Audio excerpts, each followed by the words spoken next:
Le 2 décembre prochain, le jeudi 2 décembre, nous examinerons dans le cadre de notre niche parlementaire une proposition de loi que j'ai déposée avec André Chassaigne sur l'eau. La loi NOTRe a rendu obligatoire la prise de compétence par les intercommunalités de la gestion de l'eau.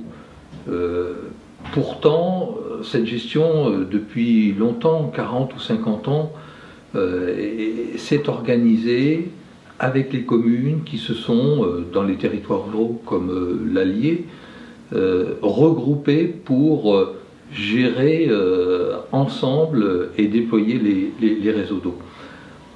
Rendre cette compétence obligatoire aux intercommunalités n'a pas véritablement de sens. Certes, il y a des territoires où l'organisation n'est pas satisfaisante et l'intercommunalité peut intervenir. Par contre, il y a de nombreux territoires où tout ça fonctionne parce que la gestion de l'eau n'est pas forcément compatible avec le territoire de l'intercommunalité. Elle s'est organisée avec les bassins versants et avec des connexions sur un ensemble de communes. Donc ce que nous proposons, c'est que cette compétence ne soit pas une compétence obligatoire pour les intercommunalités, mais une compétence facultative ou optionnelle.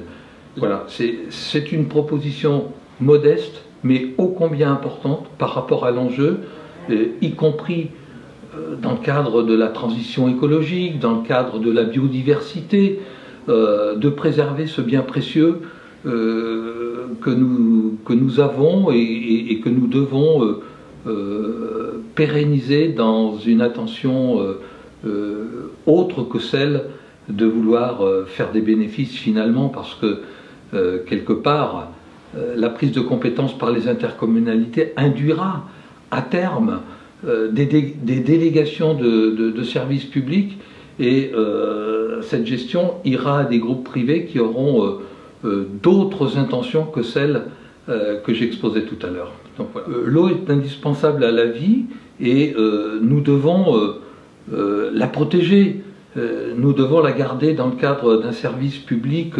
efficace pour être attentif à ce que l'ensemble des citoyens disposent d'une eau de qualité et d'un service de distribution également de parfaite qualité.